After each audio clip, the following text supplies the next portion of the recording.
जय हिंद। कमागणे राम राम साहब। मैं पूर्व सैनिक ओम प्रकाश बारू ब्राह्मण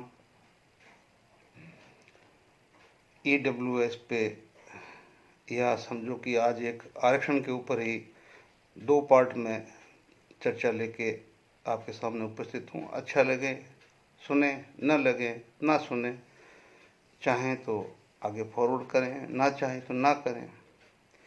और अगर मैं कुछ गलत बोलता हूँ तो मुझे क्षमा करें, क्षमा जरूर करें। चुनाव आ गया, तारीख यहाँ डिक्लेयर हो जाएगी। ढाक के वही 3 पात, मिला हमें कुछ नहीं।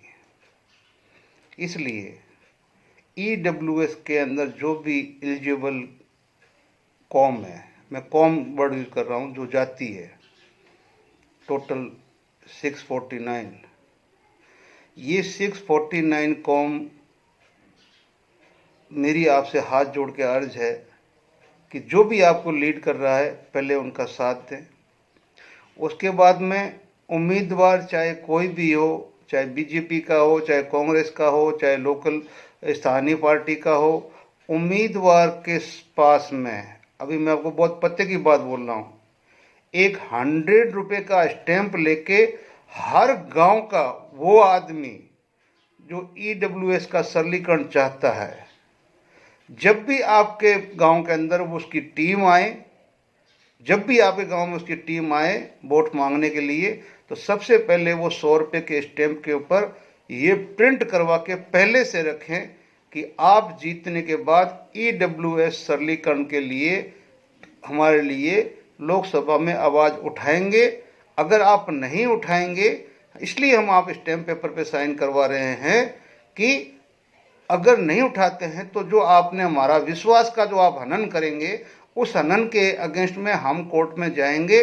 और हो सकता है कि अगर हमारी स्ट्रेंथ इतनी हो गई तो आपको अपनी सांसदी से हाथ भी धोना पड़ेगा, क्योंकि जिस पब्लिक को विश्वास में लेके अगर आपने वोट हमसे लिया है और उसके साथ विश्वासघात करते हैं, तो उस पब्लिक का राइट है कि वो कंसोलिडेटेड होके इन स्टैंपों को, और जब वो कोर्ट में जाके देंगे कि भाई ये हमारी पॉपुलेशन है, मेरी गांव के, हमारे को इसने ये आश्वासन दिया था, ठीक है ना। और देना तो सरकार ने है, मुखिया ने है, जो कुछ भी है लोकसभा में, लेकिन उसका काम है आवाज़ उठाना। अगर वो नहीं उठाता है तो उसको उठा के कोर्ट में ले आओ। तो ये तो अगर हम सभी चाहेंगे कि भी कहीं पर भी एक गांव के अंदर एक स्टैंप पे साइन होना तो जरूरी है, ठीक है ना। और जिनको भी सांसद बनना है, महोदय, आप भी अगर ये वीडियो सुन ले, मैं तो छोटा बंदा हूँ, बड़ा बंदा नहीं है, तो आप भी अपने ऑथोराइज सिग्नेचर है जो एक स्टैंप बना लें आप, और स्टैंप बना के और ये चीज़ आप करें, सिग्नेचर करें और वोट खूब लें, भर भर के लें, लोग देंगे आपको, ठीक है ना। तो इसलिए मैं आपसे ये अर्ज करता हूँ कि पहला काम तो हमें ये करना है कि कोई भी सांसद बने उसके लिए हमें ये चीज़ करनी है। अब हम आते हैं दूसरे पार्ट पे, आरक्षण। देखो, ये वो बूथ है जो इस पूरे देश का ढांचा है जो इसने तहस नहस कर दिया है। ये वो राक्षस है जिसने सामाजिक ताने बोने को तहस नहस कर दिया है। मैं अभी इस वीडियो के माध्यम से उन सभी OBC, SC, ST सभी भाइयों से यही कहना चाहता हूँ कि भाई, मैं आज ब्राह्मण हूँ, लेकिन मैं आपसे सच पूछना चाहता हूँ कि अगर एक दो चंद कोई गांव छोड़ दिए जाए तो पूरे भारत के अंदर कहीं पर भी सुबह आप निकलते हैं और शाम तक कहीं पर भी आपके साथ कोई भेदभाव होता है क्या? नहीं होता है। आप देश के किसी भी मान्यता प्राप्त मंदिर में देखो, बाबा साहब को तो उस मंदिर में घुसने के लिए कितना आंदोलन करना पड़ा था, लेकिन आज का मेरा कोई भी OBC SC ST का भाई अगर तिरुपति जाए तो कोई उससे कास्ट सर्टिफिकेट नहीं पूछता है, वैष्णो माता जाए तो कोई उससे कास्ट सर्टिफिकेट नहीं पूछता, जाए आप काशी जाए तो कोई कास्ट सर्टिफिकेट नहीं पूछता है, अभी जो राम मंदिर बना आप जाइए, आपसे कोई कास्ट सर्टिफिकेट नहीं पूछता है। तो इसका मतलब है कि आज भारत के अंदर अगर ये कास्टिज्म मिट रहा है तो आप भी उनका साथ दीजिए क्या आज गांव के अंदर हम 15 अगस्त मनाते हैं? मैं अपने गांव की बात बोल रहा हूं। मेरे गांव के अंदर जो प्रांगण में जब चेयरें लगती है तो वो चेयरों के अंदर ओबीसी, एससी, एसटी, सवर्ण सारे के सारे एक लाइन से बैठे मिलते हैं। मुझे बड़ी खुशी होती है। मुझे खुशी होती है जब हमारे गांव में जब चौपाल लगती है गांव की, पंचायत की, तो कोई अलग बिछौना नहीं होता है कि भी ये तो उनके लिए है, एससी एसटी वालों के लिए बिछौना है और ये हमारे लिए है।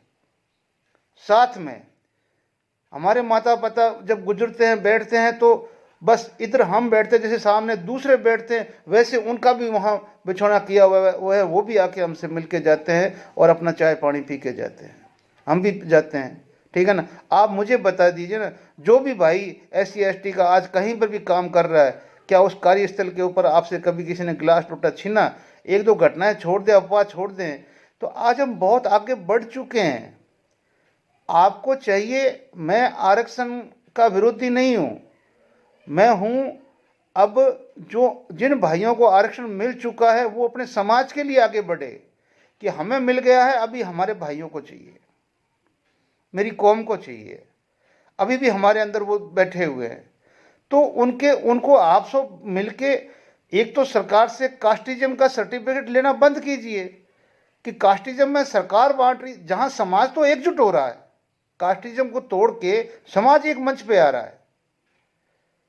आज कोई भी एमपी एमएलए जाता है, आपको पता, वो मंच पे अपनी जगह विराजमान है, ठीक है ना, और नीचे चेयर लगी हुई है, चाहे गांव का ठाकुर है, चाहे वो कोई कितना बड़ा आदमी है, वो नीचे आके बैठता है। वहां तो कोई कास्टिज्म नहीं है कि भाई सामने वाला सांसद कौन सी कास्ट का है जो मैं नीचे क्यों बैठूं। जब हम लोगों ने सामाजिक स्तर पे इसको, जात पात को उखाड़ के तकरीबन हम 80% से 90% बढ़ चुके हैं आगे पूरे देश में, तो अब इस सरकार से ये सर्टिफिकेट लेके आप ये 20% जो बचा है ना, ये भी खत्म कीजिए। और आप लोगों को पता है, हम सभी को पता है कि हमारे बीच में आर्थिक कमजोर कौन है। सब कौमों को चाहिए कि आगे बढ़े, कि जो हमारे बीच में जो आर्थिक कमजोर है उनको वो आरक्षण का हक मिलना चाहिए। आर्थिक रूप से जो कमजोर है आप उनको अच्छी एजुकेशन दो, अच्छा उसको उनका जीने का स्तर उठाओ, उनको राशन पानी दो और उनको रोजगार का हक दो और उनको सरकारी कामों के अंदर भी, नौकरियों के अंदर भी हक दो आर्थिक आधार पे। अब जात पात पे बट के इस देश को आप बर्बाद मत करो, क्योंकि समाज ने तो मनुस्मृति को कभी उठा के साइड में कर दिया और सबको एक दूसरे गले लगा लिया, और आपको एक नहीं 50 आपस के संबंध मिल जाएंगे शादियों के, जिसमें स्वर्ण, ओबीसी, एसटी ऐसी कुछ नहीं है। दिल मिले, शादी कर ली, आज वो जी रहे हैं जिंदगी में, कानून का संरक्षण है, उनको कोई अंगुली नहीं उठा सकता, ठीक है ना। अगर उसके ऊपर भी कोई, अगर एक दो आदमी कोई ऐसा करता है तो आपको पता ही है, फिर भी कानून छोड़ता नहीं उनको और जेलों में सड़ते हैं फिर। तो जहां हम कुल मिला के, मेरा कहने का मतलब कि हम तो बहुत आगे निकल आए हैं सामाजिक तौर पे, तो फिर राजनीतिक तौर पे हम मोहरे बन के सर्टिफिकेट लेके क्यों आप समाज को हानि पहुंचा रहे हो? क्यों समाज की एकता को हानि पहुंचा रहे हो?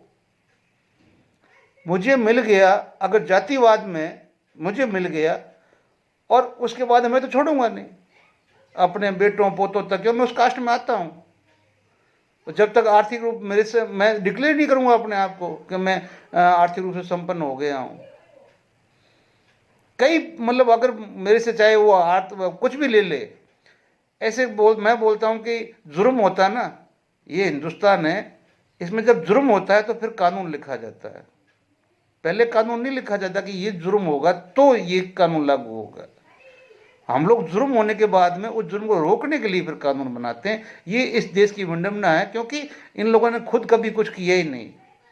जो लिखा अंग्रेजों ने लिखा, इस देश ने मान लिया। 10 देशों के कानून उठा के साथ में लगा लिए, इस देश ने मान लिया।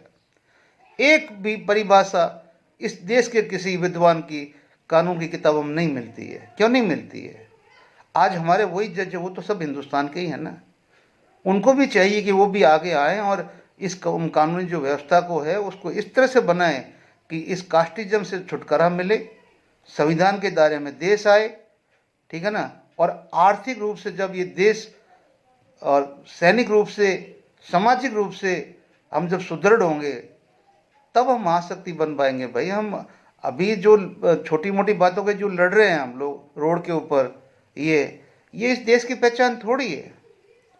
मैं आज अगर वो बात बोलूँगा तो आप लोगों को तो बुरी लगेगी, लेकिन आज भी अगर कोई 80 साल का या 90 साल का या 90 साल के ऊपर का कोई बुजुर्ग बैठा है SC ST के पास, तो जाइए और उनसे पूछिए कि बाबा जब आप जवान थे तो आपका भरण पोषण, खेत पात, आपका सब कुछ किसके हाथ में था? तो वो बोलता था कि इस गांव के अंदर मेरे 100 घर है, यानी कि 100 यजमान है, चाहे वो ब्राह्मण हो, चाहे सुथार हो, चाहे कुम्हार हो, चाहे वो SC ST का हो, उनका अपने घर है, मतलब कि वो मेरे घर है, मेरी बरीत है वो। और उनका फर्ज बनता था कि जब भी होली दीपावली आए तो उनको उनका जो भी लाग होती थी वो लाग देते थे। फसल निकलती थी तो उनको वो पूरा, पहले आओ, पहले तुम अपना अनाज जाओ, मालिक बाद में लेके जाएगा। अरे भाई वो रस्में उन्होंने जो शुरू की थी वो गलत तो नहीं थी, ठीक है ना। चलो मैं इस बात को नहीं कहता हूं कि आप उन पे वापस जाइए, तब भी हमारा भाईचारा आज से कई गुना अच्छा था, एक दूसरे की इज्जत कई गुना अच्छी थी। लेकिन आज हम कहां से कहां पहुंचते जा रहे हैं इस विदेशों की होड़ के अंदर, वो आप देखिए। संविधान आपके साथ में, समाज आपके साथ में, तो आप जाति का सर्टिफिकेट ले ही क्यों रहे हैं? आपके कौम के अंदर जो आपको, आपके अड़ोस पड़ोस में 10 घर है, अगर एक संपन्न है ना, 10 को लेके आगे आए कि ये आर्थिक रूप से कमजोर है, इनको आरक्षण दो, और आर्थिक सर्टिफिकेट दो, न कि जाति का दो। जब तक ये आर्थिक रूप से संपन्न नहीं हो जाते तब तक ये आरक्षण में रहेंगे, ठीक है ना। आपको हो सकता है मेरी बात अच्छी लगे, बुरी लगे। हमें अगर इन जाति की बेड़ियों को तोड़ना है तो समाज ने तो तोड़ दी है। समाज, अभी देखो, वो मैंने एक एग्जाम्पल दिया कि बाबा साहब को एक मंदिर में बढ़ने घुसने के लिए क्या क्या करना पड़ा था। आज हिंदुस्तान के सारे मंदिर खुले, कोई कास्टिज्म का सर्टिफिकेट नहीं देखते हैं। कोई तालाब के अंदर वो ऐसा नहीं है, कोई ठाकुर का कुआं नाम का उपन्यास अब नहीं छपता है, ठीक है ना। इसलिए प्लीज आप लोग भी अब पढ़े लिखे बुद्धिजीवी हो, आपके पास में ये संविधान नामक गीता आपके पास में है, आप इसके हिसाब से अपने आप को मत बांटो जातियों में, और बांट के राजनीतिक हथियार मत बनो। वो वोट लेने के बाद में फिर आपके बीच में फूट डला के वो तो राज करेंगे। ये आपके ऊपर डिपेंड करता है कि आपको मेरी बात अच्छी लगी या बुरी लगी, वो तो आप कमेंट करके बताएं, और अच्छा लगता है तो इस वीडियो को आगे करें। धन्यवाद। जय हिंद, जय भारत।